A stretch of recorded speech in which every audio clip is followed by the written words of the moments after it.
Hello everyone, my name is Sean Arnold and welcome to the second episode of my Strongest Deck mini-series. This is a deck which is going to be built all around one of my favourite cards in the game, and that is Jerry's Beanman.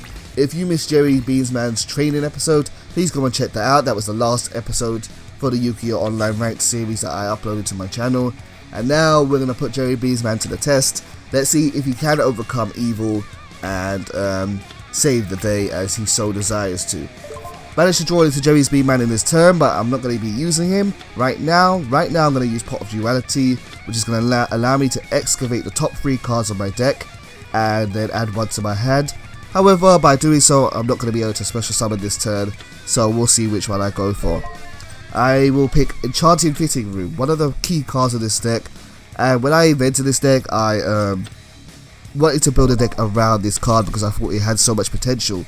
But I'll tell you what it does a little bit later when I actually come to use it. For the time being, however, I'm going to set 3 cards down on my field and start building up my wall of defenses, because trap cards are very important in the deck, especially with normal monsters, because they don't have any effects really to deal with problems themselves.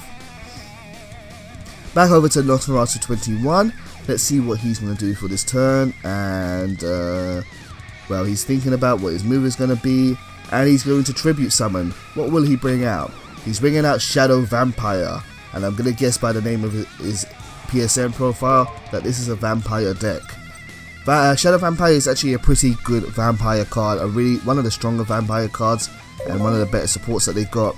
And how it works is that when this card is tribute summoned, you get to special summon one dark vampire monster from your deck to the field, and the one he has brought out is a Vampire Duke. This is a nice little combination because when Vampire Duke is special summoned, he gets to choose one type of card, spell, monster or trap, and then he forces me to send one of those cards from my deck to the graveyard. I'm not really sure why he chose trap. If it was me, I would have personally chose spell cards, but hey, to each their own. And I really would have not liked to have lost any of my trap cards because they are so important for this deck.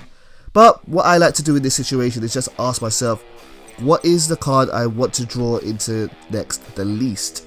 What card do I not want to draw next? And I'm feeling to myself that the card I don't want to draw next is probably going to be Attack of the Cornered Rat. What does Attack of the Cornered Rat do? Well, I'll tell you that when I actually come to use it sometime, but for the time being, that is going to get sent to my graveyard. Now, my opponent here has 2 big monsters on the field. Both of them are level 5, and just as I thought, he is going to XC summon with them. And what is he going to bring out?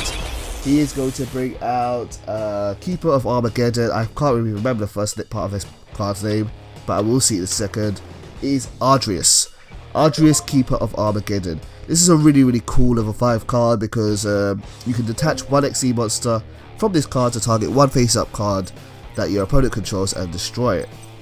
It's a nice removal option if you want to get rid of a threat and you're able to use 2 level 5 monsters easily. However, what my opponent didn't realise this turn is that he's not going to be able to attack with it.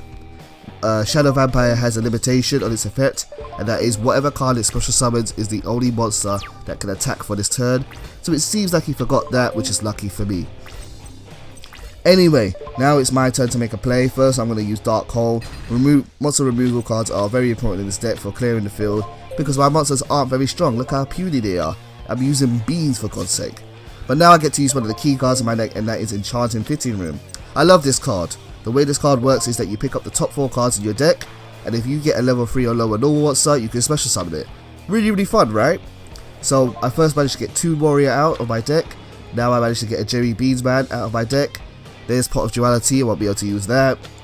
And the next card is Compulsory Evacuation Device. So for the cost of 800 life points and a card, I managed to bring out 2 monsters from my deck. This is why I built this deck in the first place. I really love Enchanting Fitting Room. I thought it had so much potential back in the day, but no one really used it because why would you use normal monsters, right?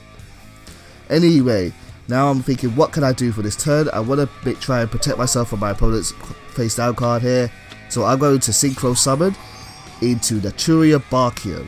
Naturia Barkion is a really fun card, and it requires 1 Earth Tuner and 1 non-tuner Earth monster. So 2 Warrior and Jerry Beansman work really well to bring that out. And now I'm going to summon another copy of Jerry Beansman. Both of them are going to try and attack this turn, and let's see if I can do some damage. I attack with Jerry Beesman, and what's my opponent going to do?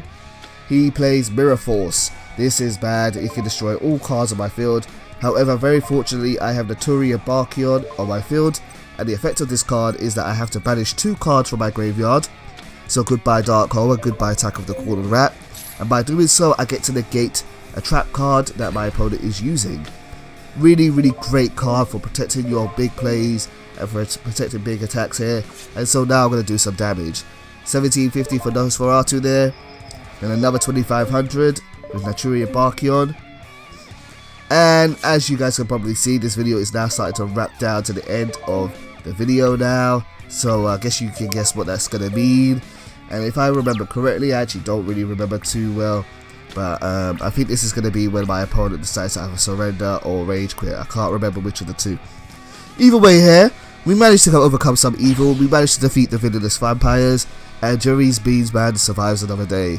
So guys, I hope you enjoyed this episode, and I hope you want to see more of my Jerry Beesman's strongest deck. Next time is going to be a little bit special. Next time we are going to find out if he has what it takes to be a true hero. But you'll see what that is in a few days. Thank you for watching my channel as always. Much love, take care, and goodbye.